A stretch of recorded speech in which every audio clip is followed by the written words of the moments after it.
हर हर महादेव बंधुरा এটা সত্যি বলছি কোনো ট্রাভেল ব্লগ নয়। এই শ্রাবণ মাসে আমরা ঠিক করেছিলাম কাশী বিশ্বনাথের দর্শন করব, বেনারস দর্শন করব। তো যেই ভাবা সেই কাজ, ফুল ফ্যামিলি মিলে চলে গেছিলাম শান্তি খুঁজতে। এন্ড ভেতরে যত নেগেটিভিটি ছিল, যত স্ট্রেস ছিল, মাত্র একদিনের বেনারস দর্শনে আমরা সবটা গঙ্গার জলে পাপ ধোয়ার মতো ধুয়ে দিয়ে এসেছি। হ্যাঁ, হাজারো অজুহাত ছিল, কাজের চাপ ছিল, সময় ছিল না, কিন্তু মাত্র একদিনের জন্য আমরা চলে গেছিলাম বেনারস দর্শনে ফুল ফ্যামিলি মিলে। আমরা যারা সময়ের অভাবে দীঘা মন্দারমণি চলে যাই ছুটে ছুটে, তারা যদি একবার বেনারসে আসো, বিশ্বাস করো দীঘা মন্দারমণির থেকে অনেক অনেক বেশি শান্তি তুমি বুক ভরে নিয়ে যেতে পারবে। আজকের এই ভিডিওতে আমি তোমাদের দেখাবো দীঘা যাওয়ার একদিনের খরচে তোমরা কিভাবে একদিনে বেনারস দর্শন করতে পারবে, সেই সমস্ত ডিটেলস আর সবটা তোমাদের সাথে শেয়ার করবো। সো চলো ফুল ভিডিওটা দেখতে থাকো। আমি বলছি তোমরাও কিন্তু অনেক শান্তি ফিল করবে ভেতর থেকে।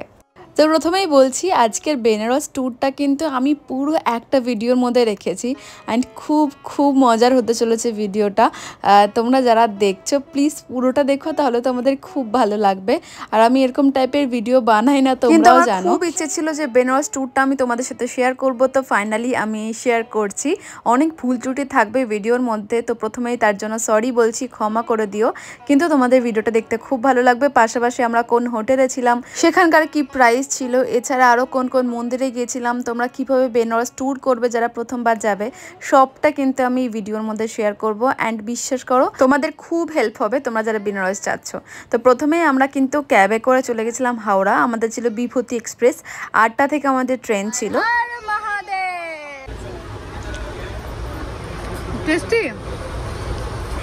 Tasty super super. তুমি খেয়ে নাও, তুমি খেয়ে নাও। আমি আর খাবো না, তুমি খেয়ে নাও। আর খাবো না আমি, মামনি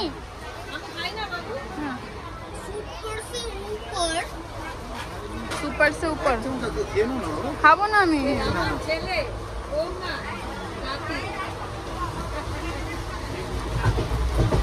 তো বাড়ি থেকে একটু ড্রাই করে আমি ম্যাগি বানিয়ে এনেছিলাম। ম্যাগি যদিও আমি সোনুকে খুব একটা দিই না, বাট ওর যেহেতু শরীর খারাপ ছিল, মুখে না কোনো টেস্টও ছিল না, তাই জন্য আমি ভেবেছিলাম যে ট্রেনে একটু ম্যাগি বানিয়ে নিয়ে যাই, তা ওর পেটটা ভর্তি থাকবে। ঘুম থেকে উঠেছি, অবস্থা খারাপ। আমাদের 1.5 ঘন্টা ট্রেন লেট, 2 ঘন্টা লেট, 2 ঘন্টা ট্রেন লেট। আমরা মোটামুটি 8 ঘন্টাতে মুঘলসরাই ছাড়লো 8 ঘন্টাতে পৌঁছবো কাশী না। অবস্থা খারাপ। কাশী থেকে গোদালিয়া চক, গোদালিয়া চক থেকে হেঁটে হোটেল। আমারও অবস্থা খারাপ, তোরও অবস্থা খারাপ। এই ট্রেনে যারা টিকিট কেটেছে তাদের থেকে বেশি যারা টিকিট কাটেনি তারা যাচ্ছে। টিকিট কেটে লস হয়ে গেছে আমার। চলো দেখা হচ্ছে।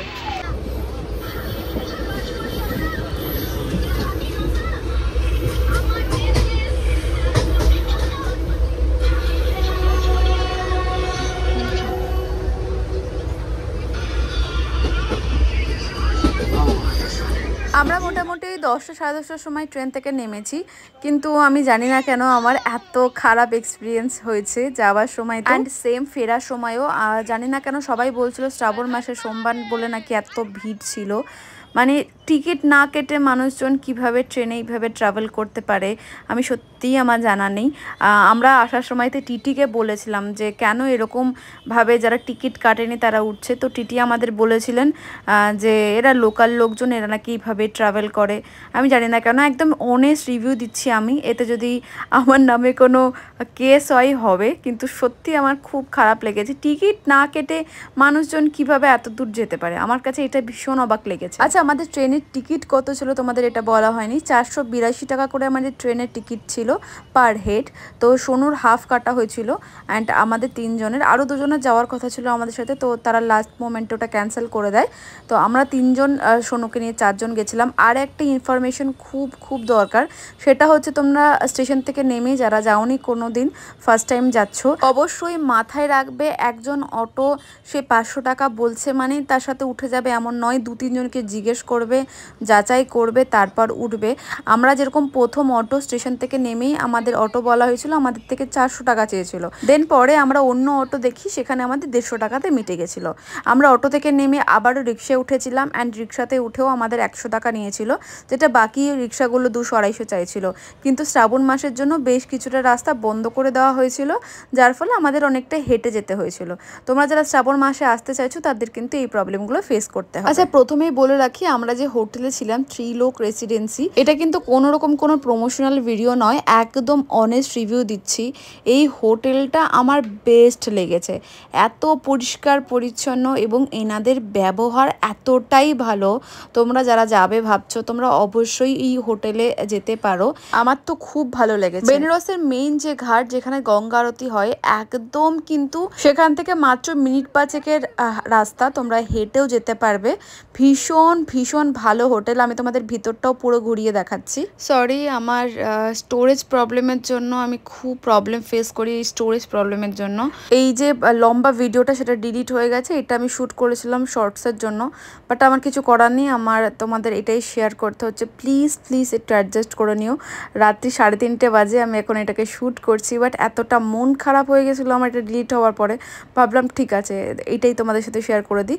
তো এই হচ্ছে দুটো রুম। আমরা আরও দুজন আসার কথা ছিল, প্রথমে তোমাদের বললাম, যেহেতু তারা আসেনি, তো আমাদের এই যে এই রুমে 2টো বেড, আর ওই রুমের একটা বেড আর একটা ওয়াশরুম রয়েছে, অ্যান্ড দুটোই তোমার এসি রুম রয়েছে। আর এই দুটো রুম মিলিয়ে আমাদের পড়েছিল 5,500। আর হোটেলের থেকেও বেস্ট লেগেছে আমার এখানকার খাবার, মানে এত কম দামে, মানে আমাদের কলকাতার থেকেও সস্তা খাবার। অ্যান্ড এটার সিস্টেমটা একটু অন্যরকম ছিল, মানে একটা বাঙালি হোটেল ছিল, বাড়ি মতো আর কি। হোম ডেলিভারিগুলো যেরকম হয় না, মানে আমাকে মিনিমাম 2 ঘন্টা আগে অর্ডার দিতে হবে, তাহলে কিন্তু ওরা একদম ফ্রেশ খাবার বানিয়ে এনে তোমাকে দিয়ে যাবে রুমে। অ্যান্ড এই হচ্ছে কিন্তু খাবারের সমস্ত প্রাইস। আমি কিন্তু সবটা তোমাদেরকে একদম কাছ থেকে দেখাচ্ছি, যাতে তোমরা বুঝতে পারো। অ্যান্ড সবটাই কিন্তু বাঙালি খাবার, তোমরা যেরকম চাইবে, ঝাল কম, নুন কম, তেল কম, যেরকম চাইবে সেরকম কিন্তু তোমাদের বানিয়ে দেবে খাবার। শুধুমাত্র তোমরা 1.5-2 ঘন্টা লেখা তো আছে 2 ঘন্টা আগে, বাট আমরা 1 ঘন্টা আগে অর্ডার দিয়েছি, আমাদের কিন্তু খাবার দিয়ে গেছে। খুব ভালো লেগেছে আমার খাবার। আমরা প্রথম যেদিন গেছি সেদিন তো বাইরে গিয়ে আমরা ব্রেকফাস্ট করেছিলাম, ইডলি, ডাল এই সমস্ত খেয়েছিলাম, কিন্তু দুপুরবেলা ফিরে আমরা খেয়েছিলাম হচ্ছে ডিম কষা, ডাল, আলু ভাজা খেয়েছিলাম। বিশ্বাস করবে না, 300 থেকে 350 টাকাতে আমরা 4 জন পেট ভরে খেয়েছিলাম। তো এখান থেকে ইডলি আর ধোসা খেয়ে আমরা সোজা চলে গেছিলাম ঘাটের সামনে। অ্যান্ড ঘাটের সামনে এখানে কিন্তু খুব ভালো লস্যি পাওয়া যাচ্ছিল, তো আমরা এখান থেকে লস্যি খেয়েছিলাম। যত সম্ভব 40 টাকা নিয়েছিল, কিন্তু আমার একটু মিষ্টি বেশি লাগছিল বলে আমি খাইনি, আমার বর মশাই খেয়েছেন। আর এই হচ্ছে বেনারসের সেই মেইন ঘাট, যেখানে কিন্তু গঙ্গা আরতি হয়। আর গঙ্গাতে তোমরা দেখতেই পাচ্ছ প্রচণ্ড জল জমে রয়েছে, যেহেতু প্রচণ্ড বৃষ্টি হচ্ছে, তো এখানে কিন্তু সিঁড়িগুলো ডুবে গেছে। আর আমরা শুনলাম নাকি গঙ্গা আরতি দেখতে গেলে আমাদের নৌকাতে বসে দেখতে হবে, ভাড়া করে আর কি, টিকিট কেটে। আগে যেরকম একদম ঘাটের উপরেই গঙ্গা আরতি হতো, এখন এখানে সেটা হবে না। এখানে হবে পাশে যে দোতলার মতো একটা জায়গা আছে, ওখানে হবে। তোমাদের আমি সেটাও দেখাবো। তো ছুরি, সবুজ ছুরি।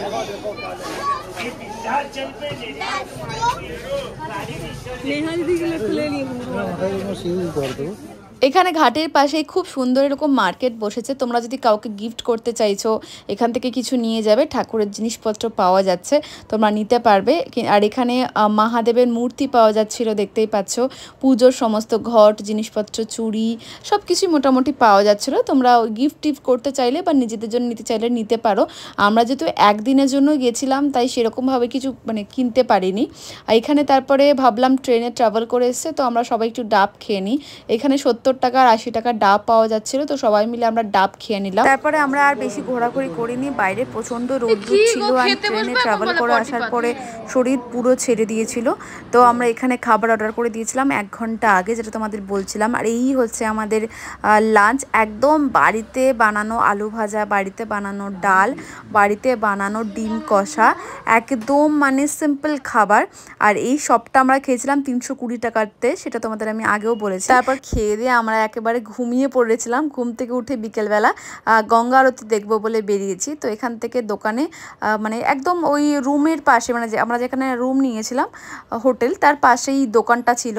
তো এখানে একদম অরিজিনাল রুদ্রাক্ষর মালা পাওয়া যাচ্ছিলো। তো হাতের ব্যান্ড আমার বরের বেশি শখ, তো দুটো কিনে নিল। দুটো অরিজিনাল রুদ্রাক্ষের মালা নিল 14 থেকে 320 টাকা। বললো তো অরিজিনাল জানি না, কিছুদিন ইউজ করার পর বোঝা যাবে। তারপর আমরা সোজা চলে এলাম ঘাটে গঙ্গা আরতি দেখবো বলে। তো এখানে নৌকাতে বসতে গেলে আমাদের বলা হচ্ছে 300 টাকা করে লাগবে পার হেড। তো আমরা অনেক রিকোয়েস্ট করার পর আমরা বললাম যে আমরা একদম গঙ্গা আরতি যেখানে হবে তার কাছাকাছি নৌকাতেই বসবো, এবং আমাদের পার হেড 200 টাকা করে নিয়েছিল রিকোয়েস্টের পরে। তো তোমাদের বলছি, তোমাদের কিন্তু 400-500 টাকাও বলতে পারে, বাট ওরকম 200, 250, 300 এর বেশি কিন্তু নেবে না। কিন্তু আমাদের বসে থাকতে হয়েছিল 7টা থেকে গঙ্গা আরতি। আমরা মোটামুটি 4:10 থেকে বসেছিলাম, কারণ আমাদের বলা হচ্ছিল প্রচণ্ড ভিড় হয়ে যাবে, আপনারা ঢুকতে পারবেন না। কিন্তু পরবর্তীকালে দেখলাম যে না, অনেক দেরিতেও সবাই আসছিল। তো যাই হোক, আমাদেরও খারাপ লাগছিল না গঙ্গার মাঝখানে বসে থাকতে, যেহেতু এখানে নৌকা চলছে না, বৃষ্টির মধ্যে জল জমে রয়েছে। তো ঠিক 7টা বাজলো আর এখানে কিন্তু গঙ্গা আরতি শুরু হলো।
বেনারসে এসে যদি বেনারসি পানই না খেলাম তো কি করলাম।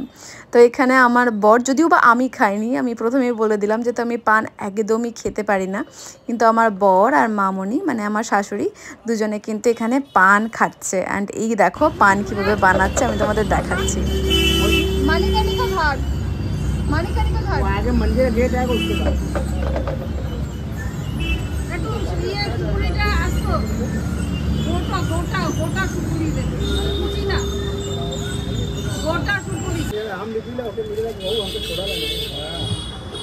আর এরই নাম হয়তো বাঙালি। যেখানেই যাব আমাদের এই টুটা ফুটা বাংলা শুনে বাকিরা তো পুরো হাসে। এখানে মামনি বলছে আমি অর্ধেকটা পান এখন খাবো, অর্ধেকটা পান কালকে খাবো। তো এই নিয়ে তো আমরা সবাই মিলে হাসাহাসি করছিলাম। অ্যান্ড পানটা কিন্তু খুব ভালো ছিল, আমি নিজে না খেলেও মামনি আর আমার বরের থেকে শুনলাম পানটা ভীষণ ভালো ছিল। আমাদের যে ঘাটটা আমরা গঙ্গা আরতি দেখলাম, সেই ঘাট থেকে কাল ভৈরব মন্দির আমাদের বলছিল 500 টাকা, বাট আমরা ভাবলাম আমরা হেঁটেই যাই। তো যেহেতু আমাদের কাছে সময় খুব কম ছিল, কারণ আমরা যেদিনকে পৌঁছেছি পরের দিনই আমাদের ট্রেন ছিল, তো মোটামুটি এইটুকু সময়ের মধ্যেই আমাদের যেতে হতো। আরও একটা ভীষণ ভীষণ দরকারি জিনিস তোমাদের সাথে শেয়ার করছি। দেখো, ঠাকুরের জায়গায় কম বেশি ব্যবসা সব জায়গাতেই হয়, তোমরাও জানো, অ্যান্ড এটা এদের রুজি রোজগার। তো এখানেও আমি তোমাদের একটা জিনিস সতর্ক করে দেবো, এই যে ফুলমালা বিক্রি করার ব্যাপারটা, এখানেও কিন্তু অনেকে তোমাদের বলবে দাদা এখানে আসুন, এখান থেকে জুতো খুলুন, আমাদের স্টল থেকে কোনো পয়সা লাগবে না, আমরা মাত্র 5 মিনিটে আপনাদের 500 1000 জনের লাইন দিতে হবে না, আমরা ভেতর থেকে নিয়ে গিয়ে আপনাকে দর্শন করাবো অ্যান্ড অল এইসব কথাবার্তা বলবে। তোমরা কিন্তু একদম এই সমস্ত ফাঁদে পা দেবে না, তোমরা এগিয়ে যাবে, লোকজনের থেকে জিজ্ঞেস করতে করতে যাবে যে মন্দিরে যাবে। যেরকম আমরা কালভৈরব মন্দিরে যাব বলছিলাম, তো এরকম আমাদের রাস্তাতে অনেকে বলেছিল যেখানে জুতো খুলুন, 1000 জনের ভিড়, আপনাকে পেরোতে হবে না, 3-4 ঘন্টা লাইনে দাঁড়াতে হবে না, আমাদের থেকে ফুল মিষ্টি সব নিন, 500 টাকার নিন বা কিছু নিন, 200 টাকার নিন কি 1000 টাকার নিন, নিয়ে আপনাকে একদম ভিতর থেকে দর্শন করানো হবে। এটা কিন্তু একদমই নয়, আমরা হেঁটে গেছিলাম ভেতর থেকে অ্যান্ড আমরা মাত্র 130 টাকার ডালি কিনেছিলাম অ্যান্ড ভেতরে কিন্তু কোনো লাইন ছিল না, যেহেতু আমরা রাত্রিবেলা গেছিলাম, জানি না দিনের বেলা লাইন কীরকম থাকবে না থাকবে। তো আমরা সুন্দর মতো কিন্তু কালভৈরব বাবার মন্দিরে পুজো দিয়েছি। আর আমি তোমাদের কোনো মন্দিরের ঠাকুর দর্শন করাতে পারিনি, তাই জন্য আমি প্রথমে সরি বলছি, কারণ এখানে কিন্তু মোবাইল একদমই অ্যালাউ করে না, মোবাইল ফটো কিচ্ছু না। তো আমি দূর থেকে যতটুকু পেরেছি তোমাদের দেখানোর চেষ্টা করি। এখানে কালভৈরব মন্দিরের ঠিক বাইরেই কিন্তু খুব সুন্দর সুন্দর তোমরা এরকম ঠাকুরের জিনিসপত্র পেয়ে যাবে, তোমরা যারা কিনতে চাইছো কিনে নেবে, তবে হ্যাঁ একটু দেখে শুনে কিনবে। আমি এর আগে যখন আরও 7-8 বছর আগে হরিদ্বার গেছিলাম, তখন কিন্তু আমি এসেছিলাম এখানে বেনারসি থেকে, আমি একটা ঠাকুরের ঘটি কিনেছিলাম, কিন্তু 10 দিন পরে ওটা পুরো কালো হয়ে গেছিলো, আমি জানি না কেন। তো তারপর থেকে আমি এখান থেকে আর কোনো ঘটি কেনার ইচ্ছে ছিল, তো আমি কিনিনি। গুড মর্নিং সবাইকে, উঠে পড়েছি আমরা সবাই, রেডি হয়ে গেছি। Good morning. এই হচ্ছে সোনু রেডি হয়ে গেছে, সোনু ব্ল্যাক পাঞ্জাবি পরেছে আর নিচে হোয়াইট প্যান্ট পরেছে, আর এই যাচ্ছে মামনি। আমরা মোটামুটি এই হচ্ছে আমার আউটফিট, একদম সিম্পল মেকআপ রেখেছি আর রেডি হয়ে গেছি। এবার আমরা যাব কাশী বিশ্বনাথের মন্দিরে, সেখান থেকে যাব অন্নপূর্ণা মায়ের মন্দিরে, দেন আমাদের ট্রেন, আমরা বেরিয়ে যাব। সো চলো দেখতে থাকো। তো এই হচ্ছে বাবা কাশী বিশ্বনাথ মন্দিরের লাইন, আমরা একেবারে সবাই যে লাইনে দাঁড়াচ্ছিল সেই লাইনে দাঁড়িয়েছি। তবে এখানে 500 টাকা, 300 টাকা, 400 টাকাতেও পার হেডে মানে ভিআইপি লাইন আছে ভেতর থেকে, তোমরা যদি চাও সেই লাইনেও কিন্তু দাঁড়িয়ে টাকা দিয়ে বাবা বিশ্বনাথের দর্শন করতে পারো। তো আমাদের ফোন একদমই অ্যালাউ ছিল না, ফোন জমা দিয়ে আমরা বাবার দর্শন করে, মা অন্নপূর্ণা দর্শন করে প্রসাদ খেয়ে, বিশ্বাস করবে না একদম পজিটিভ ভাইবস নিয়ে কিন্তু আমরা রেডি হয়ে বেরিয়ে পড়েছি। খুব ভালো লাগলো কাশিতে এসে, খুব সুন্দর পরিবেশ, খুব সুন্দর সব কিছু। কিন্তু কয়েকটা জিনিস খুব খারাপও লেগেছে, সেগুলো পরে আমরা বলবো একটা সময় ভালো করে। শুনে খুব ভালো লেগেছে, শুনে এখন কষ্ট হচ্ছে, বাড়িতে দিকে আবার পড়তে উঠতে হবে, কাল থেকে টিচার আসবে, আবার স্কুল যেতে হবে, আবার টিচার আসবে, আবার পড়তে উঠতে হবে। আমি জীবনে চিন্তা করতে পারি না কাশি আসবো, এটা আমার জন্য এসছো তুমি? সত্যি কথা, আমি এটা ভাবতে ও তো যাচ্ছিল মন্দারমণি, আমি তো বললাম মামনিকে নিয়েছিল কাশি। সবাই হয়তো ঠিকই বলে যে বেনারস কাশী এমন জায়গা যেখানে মানুষ শান্তি খুঁজতে আসে। যত নিজেদের ভিতর নেগেটিভিটি ছিল, তত মনে হচ্ছে হালকা ফিল করছি, পজিটিভ ভাইবস নিয়ে যাচ্ছি। আগেও তোমাদের বলেছি, আমার মনে হয় মন্দারমণিতে এর থেকে অনেক বেশি খরচা হয়। তোমরা পারলে প্লিজ যারা আসোনি একবার হলেও এসো, জীবনটাকে কত সুন্দর মনে হবে, কত হালকা ফিল করবে। জানিও তোমাদের কেমন লেগেছে ভিডিওটা, আমি আমার মতো করে তোমাদের শেয়ার করেছি। যদি ভালো লাগে অবশ্যই সাবস্ক্রাইব করে লাইক করে দিও।